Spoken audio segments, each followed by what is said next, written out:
안녕하세요. 세상 가장 추악한 거짓의 늪에서 진실을 꺼내게 된 이제는 세상에서 가장 강하고 행복한 엄마로 살고 있는 여자입니다.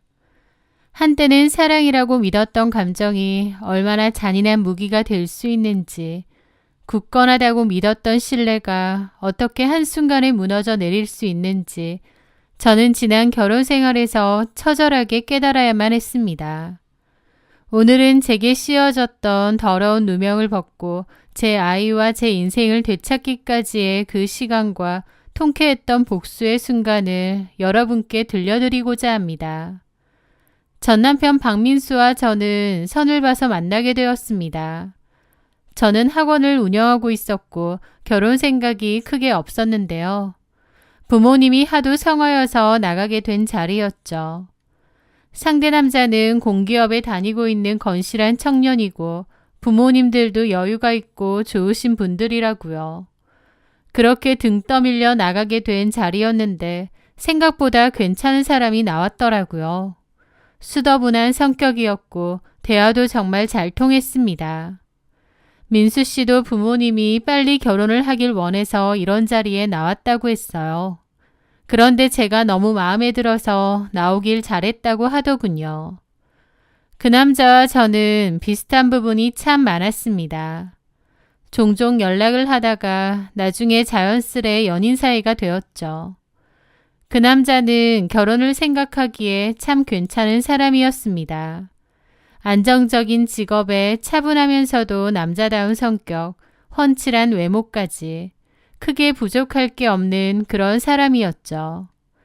그와의 연애는 안정적이었고 또 그와 함께하는 미래는 늘 밝게 반짝일 거라고 믿었습니다. 그렇게 주변의 부러움 속에서 2년의 연애 끝에 저희는 결혼을 약속했습니다. 그때까지만 해도 제 인생에 이토록 끔찍한 시련이 닥쳐오리라고는 상상도 못했어요. 제 옆에서 영원을 약속하던 그 다정한 남자가 제 인생을 지옥으로 밀어넣을 악마가 되리라고는 말이죠. 문제의 시작은 결혼 준비를 위해 상견례 자리가 있었을 때였습니다. 부모님과 함께 가는 자리다 보니 더더욱 긴장이 됐는데 남친은 자기 엄마가 참 곱고 인자한 분이라고 여러 번 얘기를 했어요.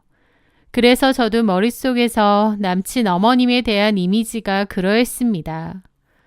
처음 뵙는 거라 너무 긴장이 됐지만 인자하신 분이라고 하니 괜찮겠지 생각했죠. 그렇게 부모님과 함께 고급 한정식집 룸에 들어섰는데 정말 남친의 말대로 깔끔한 정장 차림의 고우신 분이 인자한 미소로 저를 맞아주시는 거예요. 하지만 돌이켜보면 그 미소에는 어딘지 모르게 제 속을 꿰뚫어보는 듯한 느낌이 들기도 했습니다. 하여튼 그렇게 양가 부모님은 마주 앉았고 어색한 침묵 속에서 음식과 날씨 이야기 같은 것들이 오갔습니다. 어머님은 저희 부모님더러 참한 딸을 두셔서 참 예쁘고 좋으시겠다 며 덕담을 건네기도 했습니다. 저희 엄마도 민수같이 멋지고 똑똑한 아들을 두셔서 얼마나 좋으시겠냐 하셨고요. 분위기가 조금 풀어진다고 생각했을 때 어머님은 저를 쳐다보며 말씀하셨습니다. 참 혜선아, 우리 민수가 장손인 건 알지? 네. 나는 사실 다른 거 바라는 건 없어. 내가 바라는 게 많았다면 며느리감도 좀 더 깐깐하게 골랐겠지. 근데 나는 그런 거 필요 없고 그저 우리 민수가 좋아하는 처자가 나도 좋아. 그리고 무엇보다 중요한 건 아이 문제야. 요즘 뭐 딩크니 뭐니 말도 안 되는 소리도 많지만 우리 집은 아이가 무엇보다 중요하거든. 혜선이는 우리 집안 대를 이을 떡두꺼비 같은 아들 하나만 낳아주면 돼. 그거면 바랄 게 없다. 무슨 말인지 알지? 순간 룸 안의 공기가 싸늘하게 얼어붙었습니다. 아직 결혼식 날짜도 잡지 않은 제게 그것도 양가 부모님이 마주 앉은 자리에서 대뜸 손주 얘기라니요. 저는 너무 당황해서 얼굴만 붉힌 채 아무 말도 못했습니다. 그때 남친이 제 손을 살짝 잡으며 능숙하게 분위기를 풀었습니다. 엄마, 뭘 그렇게 급하게 생각하세요. 이제 시작인데. 혜선이나 저나 어리고 시간도 많은데요, 뭐. 저희가 알아서 예쁜 손주 안겨드릴 테니 걱정 마세요. 어머님이 곤란한 말을 했는데도 적당히 분위기를 풀 줄 아는 남친이 듬직하더라고요. 사실 저희는 신혼을 충분히 즐긴 후에 아이는 천천히 갖기로 이미 합의한 상태였거든요. 남친이 그렇게 말했고 어머님도 더 이상 아무 말도 없으셨기에 그렇게 정리가 되었다고 생각했습니다. 하지만 그날 시어머니의 발언은 시작에 불과했습니다. 결혼 후 시어머니의 손주 타령은 집요한 압박이 되어 제 숨통을 조여왔거든요. 명절에 찾아뵈면 온 친척이 모인 자리에서 제 배부터 훑어보며 아직 소식 없냐고 묻는 게 인사가 되었고, 제가 민망함에 아직 아니라고 말씀드리면 몸에 어디 문제 있는 거 아니냐며 혀를 차셨습니다. 게다가 시도 때도 없이 걸려오는 전화는 더욱 저를 힘들게 했죠. 안부 인사로 시작한 전화는 늘 임신 이야기로 끝났고, 급기야는 얘, 너 배란 일이 언제쯤이냐? 날짜를 알아야 우리 민수더러 그날은 일찍 들어가라고 하지 라며 선을 넘는 질문까지 서슴지 않으셨습니다. 견디다 못한 저는 남편과 상의 끝에 어머님께는 열심히 노력하고 있다고 둘러대기로 했습니다. 그때는 그저 시끄러운 상황을 피하고 싶은 마음에 내뱉은 작은 거짓말이었지만 훗날 제 인생을 송두리째 뒤흔드는 비극의 씨앗이 될 줄은 꿈에도 몰랐죠. 결혼 생활 1년 반이 지났을 무렵 시어머니의 압박은 극에 달했습니다. 어느 날 저녁 초인종이 울려 문을 열었더니 커다란 약보따리를 든 어머님이 결연한 표정으로 서 계셨습니다. 예, 이거 내가 용하다는 한의원 가서 지어온 거다. 몇 대째 내려오는 비방이라는데 임신에 그렇게 좋다는 약이니 오늘부터 한 방울도 남기지 말고 다 마셔라. 이걸 먹고도 애가 안 생기면 그건 네 몸에 큰 문제가 있는 거야. 어머님은 그 약을 식탁 위에 내려놓으며 말씀하셨습니다. 어머니, 이런 거 안 먹어도 되는데. 얘가 뭔 소리 하는 거야. 노력해봐도 이렇게 안 생기는데 가진 방법 다 써봐야지. 그럴 때마다 남편은 어쩔 줄 몰라 하며 제 눈치만 보고 있었습니다.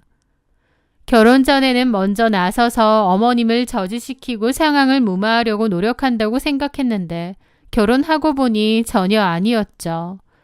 더 이상 거짓말로 상황을 모면할 수 없다고 판단한 저는 결국 사실대로 고백하고 말았습니다. 어머님, 솔직히 말씀드릴게요. 저희 아직은 신혼을 더 즐기고 싶어요. 아이는 2, 3년 뒤에 천천히 가질 생각이에요. 이 사람이랑도 이미 다 이야기 된 부분이고요. 그 순간 어머님의 얼굴이 싸늘하게 굳어졌습니다. 뭐라고? 여태까지 애 준비하는 게 아니었어? 너 지금 나를 속인 거야? 속인 게 아니라 내가 분명 말했지. 너한테 바라는 거 딱 하나라고. 이 집안 대를 잇는 게 얼마나 중요한데 앞에서는 노력하는 척 해놓고 뒤에서는 네 마음대로 애를 낳네 안 낳네 그러고 있었어? 어머님은 몹시 노여워하셨고 저도 변명을 했죠. 안 가진다는 게 아니고요, 어머니. 다만 천천히. 그렇게 안 봤는데 진짜 어이없다 너. 어머님의 말에 저도 너무 기분 상하더라고요. 아들하고 다 얘기가 된 건데 저만 혼내는 것도 그렇고요. 그날 이후 어머님과 제 사이에는 깊은 골이 파였습니다. 남편은 제게 왜 굳이 사실대로 말해서 일을 만드냐며 타박하는 거예요. 저희 부부의 일이고 알아서 하겠다는 건데 뭐가 문제인지 모르겠더군요. 그렇게 얼마간의 시간이 더 흘렀고 저희는 계획을 바꿔 아이를 최대한 빨리 갖기로 마음먹었습니다. 어머님도 너무 성하셨고 저희도 이왕 낳을 거면 그냥 빨리 낳는 게 낫겠구나 마음을 고쳐먹었거든요. 하지만 그때부터 문제였습니다. 이제 진짜 아이를 가지려고 마음을 먹었는데 1년이 넘도록 아이는 찾아오지 않았습니다. 매달 실망감만 반복되자 제 마음은 점점 초조해졌고 그와 함께 남편과의 관계도 서서히 식어가기 시작했습니다. 남편은 회식과 야근을 핑계로 귀가 시간이 점점 늦어졌고 주말이면 친구들과 약속이 있다며 집을 비우기 일쑤였죠. 저와 함께 있는 시간에도 그는 휴대폰만 들여다볼 뿐 제게 따뜻한 말 한마디 건네지 않았습니다. 저는 혹시 아이가 없어서 남편이 변한 걸까 하는 생각에 사로잡혔고 그럴수록 더욱더 임신을 갈망하게 되었습니다. 결국 저는 홀로 산부인과를 찾아가 온갖 검사를 다 받았습니다. 결과는 아무런 이상 없음. 의사 선생님은 오히려 제 몸이 아주 건강해서 임신하기 좋은 상태라고 말씀해 주셨습니다. 그 말을 듣자 더 혼란스러웠습니다. 그렇다면 이렇게 임신이 안 되는 문제는 남편에게 있다는 건데 집에 돌아와 남편에게 병원 검사를 권유하자 그는 버럭 화를 냈습니다. 나는 아무 문제 없어. 몇 년 전이긴 하지만 비뇨기과 의사인 친구한테 검사 받았었다고. 나 아무 문제 없다고 했어. 오히려 아주 건강하대. 남편은 과거에 친구에게 검사를 받았다는 겁니다. 그렇게 저희는 서로에게 아무 문제가 없다는 사실만 확인한 채 영문도 모르는 나님의 시간 속에서 서로를 원망하며 멀어져 갔습니다. 남편은 점점 임신에 무관심해졌고 끝없는 기다림에 지쳐가던 저는 결국 모든 것을 체념하기에 이르렀어요. 그런데 정말 거짓말처럼 모든 희망을 내려놓았던 바로 그때 제게 아이가 찾아왔습니다. 두 줄이 선명하게 그어진 테스트기를 붙잡고 저는 기쁨과 서름이 뒤섞인 눈물을 흘렸죠. 그리고 떨리는 마음으로 퇴근한 남편에게 초음파 사진을 내밀었습니다. 여보, 우리 드디어 아이가 생겼어. 저는 남편이 저를 와락 껴안아주며 함께 기뻐해 줄 거라고 기대했습니다. 하지만 그의 반응은 저에게 충격과 상처만 남겼어요. 남편은 기뻐하기는커녕 싸늘하고 어두운 표정으로 제가 내민 초음파 사진을 한참 동안 노려보기만 했거든요. 남편의 섬뜩한 침묵 앞에서 저는 너무 당황스러웠습니다. 안 기뻐? 그런데 남편은 아무 말도 없다가 그만 자리를 떠났어요.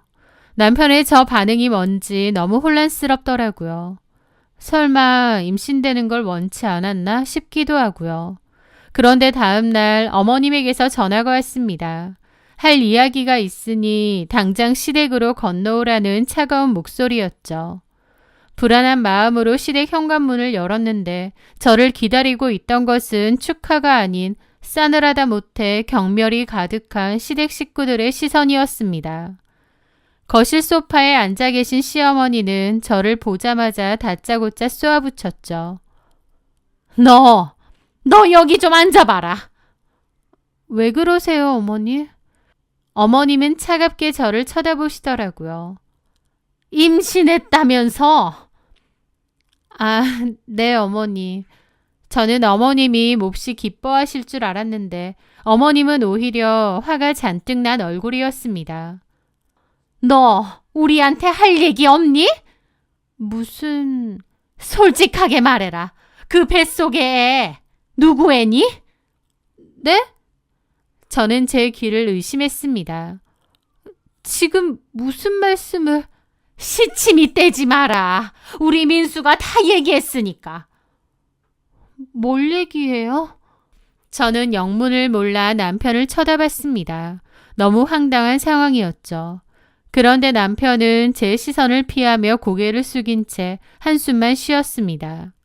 그리고 잠시 후 그의 입에서 청천벽력 같은 정말 말도 안 되는 고백이 터져나왔습니다.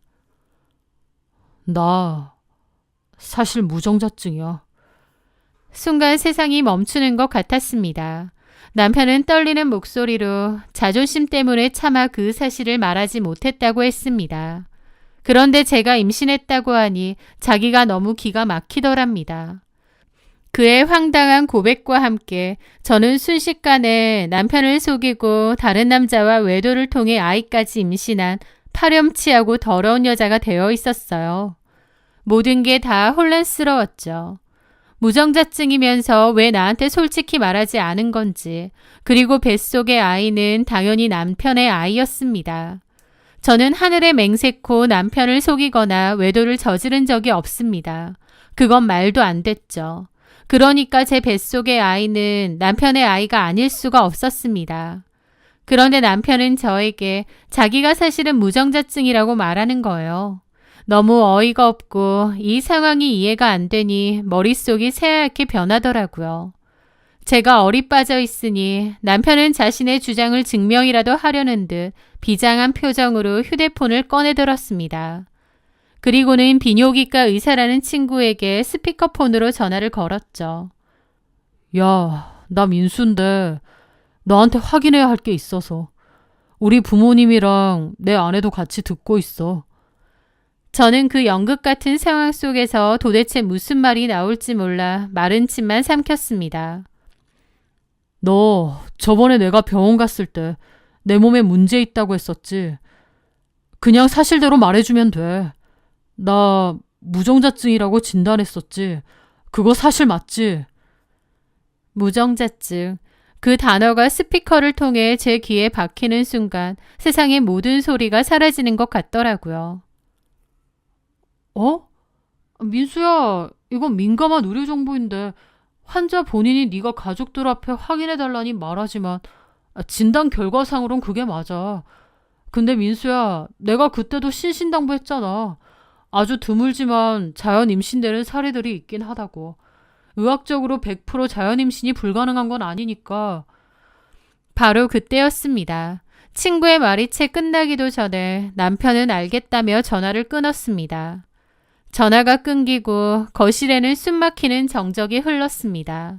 남편은 저를 가만히 쳐다봤습니다. 들었지? 그런데 어떻게 당신이 임신이 된 거야? 내 등 뒤에서 어떤 놈이랑 뒹굴고 다닌 거냐고! 그는 그렇게 소리치며 눈앞에 있던 원목 탁자까지 발로 걷어찼습니다. 그 광기 어린 모습에 놀라 제가 몸을 움츠리자 시부모님 역시 기다렸다는 듯이 소리 높여 따졌죠. 너 어디 말해봐라. 이게 어떻게 된 건지. 온갖 쌍욕과 저주가 사방에서 비수처럼 날아와 제 심장에 박혔습니다. 그리고 떨리는 목소리로 말했죠. 아니야, 말도 안 돼. 나는 하늘에 맹세코 당신 말고 다른 남자는 쳐다본 적도 없어. 하지만 어머님도 남편도 제 말은 이미 들을 생각도 없어 보였죠. 됐고, 당장 그 애 지워. 그 순간 제 머릿속에서 무언가 툭 하고 끊어지는 소리가 들렸습니다. 저는 그들을 노려보며 말했죠. 애를 왜 지워? 이 아이 하늘이 무너져도 나을 거야. 그리고 친자 검사해. 나는 하늘에 맹세코 떳떳하니까. 잘못한 거 없으니까. 아니 제가 뭘 잘했다고. 어머니, 저 잘못한 거 없습니다. 이 상황이 뭔지 제일 이해 안 되는 사람은 오히려 저예요. 뱃속의 아이는 민수 씨 아이입니다. 저는 절대 그 누구도 속이는 짓 한 적 없어요. 그리고 저는 남편에게 말했죠. 내가 도저히 이해가 안 되는데 어디 한번 말해봐. 병원에서 그런 진단 받아놓고 왜 나한테 아무 말도 안 했던 거야? 왜 속인 거냐고. 내가 아이 가지려고 노력한 거 알면서. 말하려고 했어. 근데 나도 받아들이기 힘들었던 거야. 자존심도 너무 상하고. 하여튼 지금 중요한 건 그게 아니잖아. 그게 왜 아니야? 당신이 나를 여태까지 속였잖아. 나랑 우리 부모님을 속인 건 당신이야. 라며 고함을 지르는데 저는 어이가 없었죠. 살면서 이렇게 억울한 일을 다 겪는구나 싶고요. 한참의 정막이 흘렀고 제가 그랬습니다. 나는 거듭 말하지만 부끄러울 만한 짓 한 적 없어. 아이 낳을 거야. 나 받자라니까. 아니면 어쩔 건데. 왜 자꾸 아이 못 낳게 하는 건데. 나는 떳떳하다는데. 저 뻔뻔아. 너 그 아이가 우리 민수 아이면 어쩔래? 어쩔 거야. 그러는 어머님은요? 이 아이가 민수 씨 아이면 어떻게 하실 건데요? 말 돌리는 것 봐라. 그럼 민수 아이가 아니면 어쩔 건데. 저 맞아 죽어도 괜찮습니다. 뭐야? 무슨 말 같지도 않은 소리를 해. 저는 그만큼 당당하다는 거예요. 뱃속의 아이 민수 씨 알면 어떻게 할 거냐고요. 제가 이 집 다 때려부셔도 할 말 없으시죠? 그 말에 어머님은 어이없다는 듯 저를 봤습니다. 저는 이를 아득바득 깔며 그 자리에서 일어났습니다. 그날부로 저는 모든 짐을 싸서 친정으로 돌아왔습니다. 너무 기막히고 억울해서 미치겠더라고요. 제 인생에서 가장 축복받아야 할 임신기간은 제게 가장 고통스럽고 지옥 같은 시간이 되었습니다. 친정 부모님도 기가 막혀 하셨죠. 친정 부모님은 저를 믿는다고 하셨어요. 저도 이건 정말 말이 안 되는 일이라고 생각했습니다. 배는 하루가 다르게 불러왔지만 제 마음은 생기를 잃은 채 까만 잿더미처럼 타들어갔습니다. 정말 미치도록 억울했지만 제 안에서 꿈틀거리는 이 작은 생명이 제 결백의 유일한 증거이기도 했습니다. 저는 아이를 지키고 보란듯이 출산을 하겠다고 다짐했죠. 그런데 출산이 얼마 남지 않은 시점 저는 황당한 일을 겪어야 했습니다. 이 상황이 도저히 납득이 안 됐던 저희 부모님은 저 몰래 남편의 뒷조사를 했던 거였죠. 병원에서 무정자증이라는 진료를 받았긴 해도 아예 그 말처럼 정자가 없는 상황은 아닐 테니 자연임신이 가능할 수도 있습니다. 그런데도 다짜고짜 저를 몰아세우고 아이를 지우라고 하는 사위의 모습이 납득이 안 된다면서요. 그렇게 저 몰래 알아봤는데 그 결과 놀랍게도 정말 외도를 저지른 건 남편이었습니다. 부모님은 저에게 자초지종을 설명하며 제 남편이 낯선 여자와 다정하게 팔짱을 끼고 만나는 사진을 주었습니다. 사진 속 남편의 얼굴은 저와 함께 살 때는 단 한 번도 보여준 적 없었던 정말 행복한 표정이었죠. 그걸 보는 저는 손이 떨리고 온몸의 피가 차갑게 식었습니다. 저보고 외도를 했다고 비난을 그렇게 했는데 정작 외도는 남편이 하고 있었으니까요. 그리고 저를 더욱 경악하게 만든 건 그 여자는 남편과 제가 결혼하기 전부터 남편이 만나던 사람이라는 거예요. 그 순간 흩어져 있던 모든 퍼즐 조각이 제 머릿속에서 섬광처럼 맞춰졌습니다. 결혼 후 변해버린 그의 차가운 모습, 그리고 무정자증이라는 걸 알면서도 저에게 아무 말 하지 않았던 것까지도요. 이건 단순한 자존심 문제가 아니었습니다. 남편은 부모님 때문에 억지로 저와 산 거고 사실은 여자가 따로 있었던 거예요. 본인이 무정자증인데 말하지 않았던 건 시부모님 앞에서 저에게 이혼의 책임을 모두 뒤집어 씌우려고 했던 것 같더군요. 슬픔과 억울함을 넘어서 인간에 대한 배신감과 모멸감에 온몸이 찢겨나가는 것 같았습니다. 당장이라도 달려가 바람은 네가 피운 거 아니냐고 따지려고 했지만 일단 참았습니다. 너는 바람을 피웠지만 나는 아니다. 너는 처음부터 나를 속였지만 나는 아니다. 그걸 증명하고 끝을 내고 싶었거든요. 뱃속에서 아이가 꿈틀거릴 때마다 저는 아이에게 속삭였죠. 아가야, 조금만 기다려. 엄마가 우리 아가 이름에 묻은 더러운 먹칠 반드시 깨끗하게 지워줄게. 라고요. 마침내 10달이라는 인고의 시간이 흘렀습니다. 저는 차가운 수술대 위에 누워 제왕절개로 아이를 낳았습니다. 마취에서 깨어나 희미한 정신이 들자마자 저는 곁에 있던 부모님 손을 붙잡고 힘겹게 입을 열었습니다. 엄마, 그 사람 불러서 친자 검사 바로 해주세요. 얼마 뒤 저는 시댁으로 저희 부모님과 함께 갔습니다. 제 손에는 막 전달받은 친자검사 결과지가 들려 있었죠. 어머님은 팔짱을 끼고 있었고 남편의 표정은 복잡하더라고요. 저는 손으로 봉투를 뜯었고 그 안에 글자를 확인했습니다. 친자 관계 성립 확률 99.99%. 너무나도 당연한 결과였습니다. 저는 어디 직접 보라고 그 결과지를 던져주었습니다. 너무나도 당연한 건데 이렇게 해야 되는 현실이 기가 막혔죠. 남편은 아무 말도 하지 않았고 먼저 정적을 깬 것은 시어머니였습니다.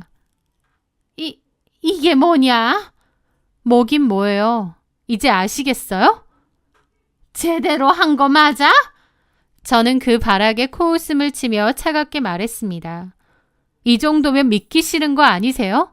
99.99%라는 숫자가 안 보이시냐고요. 아니, 민수가 무정자증이라고 했는데. 그리고 이것도 보세요. 저희 부모님은 남편의 외도 사진을 건네주었습니다. 시부모님 둘 다 경악을 했죠. 아니, 이게 뭐야? 가만히 있어봐. 얘 정이 아니니? 너 얘랑 아직도 만나? 그 말에 남편은 놀란 얼굴이더라고요. 제가 외도를 했다고요? 아니요. 외도는 어머님, 아버님 아들이 했던데요. 아니, 외도도 아니지. 애초부터 속이고 한 결혼인데. 뭐라고? 박민수, 저 최정이라는 여자랑 과거에 오랫동안 사귀었다면서요. 부모님 반대해서 헤어진 거고. 근데 애초에 저 여자랑 헤어진 적도 없던데요. 저랑 결혼했을 때도요. 저랑 어머님, 아버님을 철저히 속인 건 바로 아들이잖아요. 저는 남편에게도 따졌습니다. 당신이 말해봐. 애초에 무정자증인 건 맞아? 친구랑 짜고 친 거 아니고? 아니야. 걔가 정말 그랬는데. 시부모님은 몹시 혼란스러워 보였습니다. 됐고, 저는 이혼할 겁니다. 그 말에 어머님이 저를 잡고 매달렸죠. 혜선아, 이러지 마라. 우리도 오해를 좀 했던 것 같은데 이렇게 오해 다 풀렸으면 된 거 아니니? 뭐가 돼요? 그런 더러운 오해까지 받았는데. 정작 그런 짓 하고 다닌 건 어머님, 아버님 아들이라고요. 제 말에 어머님은 아들을 쥐잡듯이 잡았죠. 야, 박민수! 너 미쳤어? 그 기집애랑 왜 아직도 만나? 내가 그런 기집애랑은 절대 안 된다고 했지? 걔는 집안도 형편없고 무엇보다 임신도 못한다며! 남편은 비겁하게도 아무 말도 않더라고요. 저는 코웃음 치며 말했습니다. 저희 남은 계산이 남았죠? 아빠! 저희 아빠는 잠시 후 차에서 몽둥이를 들고 왔습니다. 시부모님과 남편도 기함을 했죠. 제가 이 아이 친자 맞으면 이 집 다 때려 부순다고 말했죠. 잠깐만 혜선아. 진정해라. 진정은 무슨. 약속 지키세요. 저는 그 몽둥이를 들고 온 집안을 정말 다 때려 부셨습니다. TV, 냉장고, 식탁이며 협탁이며 진짜 눈에 뵈는 거 없이 미친년처럼요. 그 모습에 시부모님 소리 지르며 말리지도 못하고 도망다니고 남편도 그만하라고 난리치고 저희 부모님은 팔짱 끼고 지켜보고 계셨죠. 저는 정말 그동안의 한을 풀기라도 하듯 미친 듯이 다 때려부셨던 것 같아요. 온 집안을 정말 쑥대밭 만들고 나서야 몽둥이 내려놨습니다. 이만한 걸 그래도 다행인 줄 아세요. 저는 그 아이가 친자가 아니면 제가 맞아 죽겠다고 했어요. 제가 이걸로 어머님, 아버님이나 이 사람 때려 죽이겠다는 것도 아닌데 뭘 그러세요?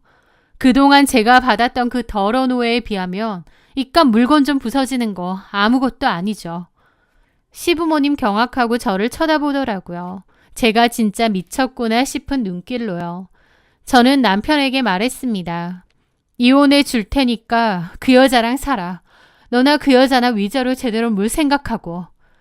저는 그렇게 부모님과 그곳을 빠져나왔습니다. 아파 차 타고 집에 가는데 눈물이 펑펑 흐르더라고요. 그 뒤에 시부모님은 자기들이 미안하네, 잘못했네 하면서 아이 좀 보여달라고 했습니다. 저는 절대 그럴 생각 없다고 단칼에 거절했고요. 그러면서 아이의 양육권과 친권에 대한 법적인 다툼이 있었습니다. 그 과정은 길고 지루한 싸움이었죠. 그들도 귀한 손주를 쉽게 포기하려 하지 않았고 제가 집안을 때려 부순 걸 증거사진으로 내밀며 제정신이 아니라고 주장했어요. 하지만 저는 남편이 먼저 외도를 했고 결혼 초반부터 나를 속이고 시작한 거라고 주장했죠. 그리고 그 과정에서 알게 되었는데 남편은 진짜 무정자증도 아니었습니다. 정자 활동성이 낮긴 하지만 무정자증 판정을 받을 정도까진 아니었는데 남편이 저랑 이혼하려고 친구한테 부탁을 했던 거예요. 그 일로 그 의사 친구까지도 법의 심판을 받아야 했죠. 그렇게 오랜 다툼을 벌였는데 결국 법은 제 편이었습니다. 긴 싸움 끝에 저는 남편의 외도가 혼인 파탄의 주된 원인임을 인정받았고 아이의 친권과 양육권 모두를 지켜낼 수 있었습니다. 더불어 짧은 혼인 기간임에도 어느 정도의 재산 분할과 위자료까지 받아냈죠. 저랑 이혼하고 남편은 그 여자랑 살려고 했나 본데 집안 식구들이 절대 안 된다고 극구 반대했다더군요. 알고 보니 그 여자는 과거에 수술로 자궁을 적출해서 아이를 가질 수 없는 몸이었다고 했습니다. 대를 잇는 게 그 어떤 것보다 중요했던 시부모님에게는 절대 용납할 수 없던 여자였죠. 결국 시부모님과 인연까지 끊으며 그 여자랑 같이 살았나 본데 그 난리를 쳐놓고 1년도 안 살고 헤어졌다고 하더라고요. 세기의 사랑처럼 온갖 난리를 다 쳐놓고 막상 같이 살고 나서는 1년도 안 되고 헤어졌다니 참 어처구니가 없었습니다. 시부모님은 그 뒤로도 저에게 아이를 보여달라고 연락이 왔는데 저는 그 연락처도 다 차단했습니다. 이제 제 곁에 제가 목숨처럼 지켜낸 소중한 아이가 잠들어 있습니다. 사람들은 저를 싱글맘이라는 안타까운 시선으로 바라보기도 하지만 저는 괜찮습니다. 오히려 너무 자유롭고 편안한 마음으로 아이를 키울 수 있는 걸요. 추악한 거짓의 늪에서 저는 그 무엇보다 진실이었던 제 아이를 건져 올렸습니다. 아이의 작은 숨소리를 들으면 그 어떤 것과도 바꿀 수 없는 평화와 행복을 느껴요. 그것만으로도 저에겐 분명 남는 게 있었다고 생각하렵니다. 제 길고 긴 이야기 끝까지 들어주셔서 진심으로 감사합니다.